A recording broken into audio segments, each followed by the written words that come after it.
If you're poor in America, you likely know it's a condition that can create a cycle of struggle that lasts generations.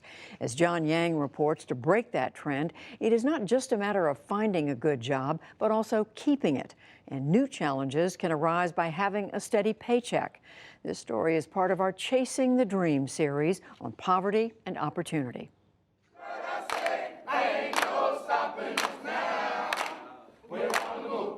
At a job training and coaching program in Chicago called CARA, every morning begins with something called motivations. Their goal? To ring that bell, a signal that they've gotten a job. Last October, Marielle Corona first sought help at CARA, which means friend in Gaelic. At first, she didn't think it was a good fit. I was kind of sitting there and thinking, what the hell is going on? Why are people clapping? Why are people singing? What does this have to do with job search?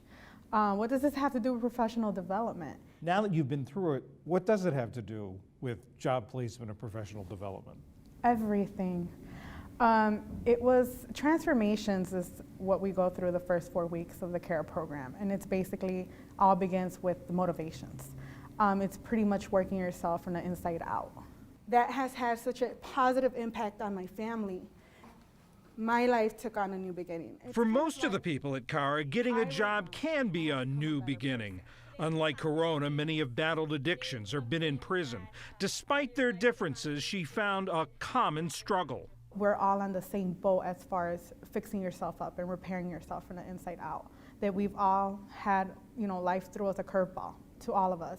And maybe we didn't know how to cope or how to deal with it, or just didn't want to overcome it.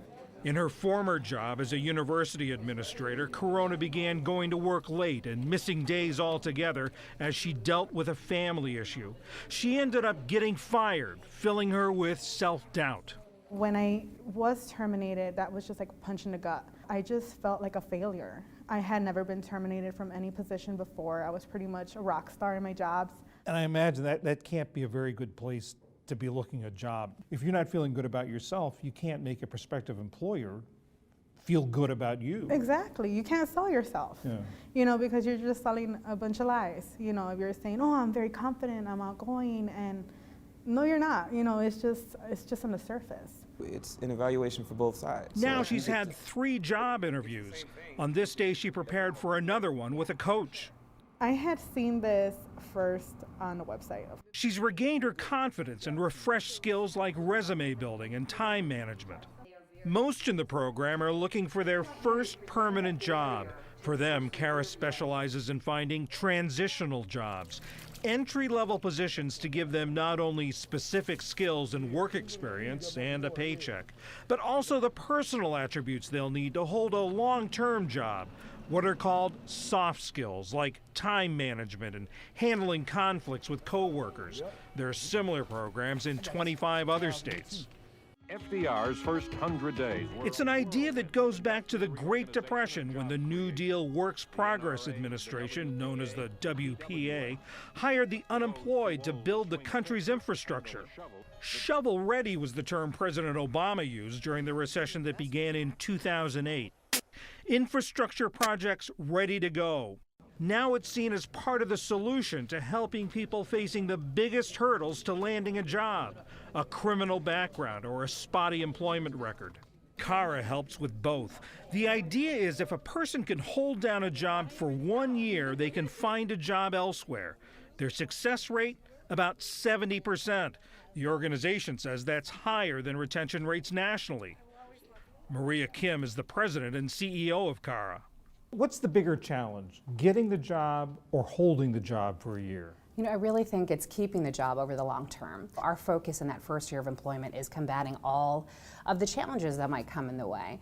A housing situation going awry, childcare going awry. The negative actors in your life might emerge in a new way and tempt you again. We really need to be able to combat those new challenges. And so you take a very broad view of preparing someone for a job. We think of skills like love and forgiveness and conflict resolution as actually the harder skills. Others might think, oh, these things that you're talking about, time management, your self-esteem, all that stuff, those are the soft skills. We think of them as the harder skills, because if we can navigate those, then the rest of things become a little bit easier. How common is this sort of holistic approach? We could always use more, right? There are 600,000 people living below the poverty line in the greater Chicagoland area, just to give you a sense of the need here.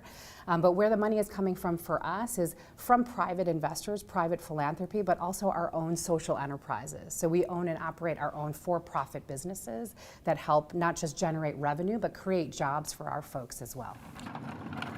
Those businesses, a street cleaning service and a temp staffing agency, are the first destination for many of the people who go to CARA. They also generate about 42% of the organization's budget. Emmett Hassey lives in a modest studio apartment with his wife of 5 months. They met at a Christian recovery mission. He's spent more than a third of his 58 years in prison. He's overcome drug and alcohol addiction and has been clean and sober since 2010. I know that I didn't have to, do things wrong to, achieve the things that I want to achieve in life. And what I want to achieve in life is 3 things: food, clothes, and shelter. That's all I want: food, clothes, and shelter. Now, if I could get that, I'm happy. I'm happy with that. He has all 3 and found love on top of it. I love you. I love you too. Have a good day. You too, baby. All right. When I go to work, I just love just to look up in the clouds and look at the scenery. It's a lot of beautiful things if you keep your head up in the sky. Hassey works for one of CARA's biggest partners, the Chicago Transit Authority's Second Chance program. People with troubled pasts work a year cleaning buses and trains. Since 2011, about 250 participants have been hired by the CTA into full-time jobs such as train and bus operators. Some have even risen into management.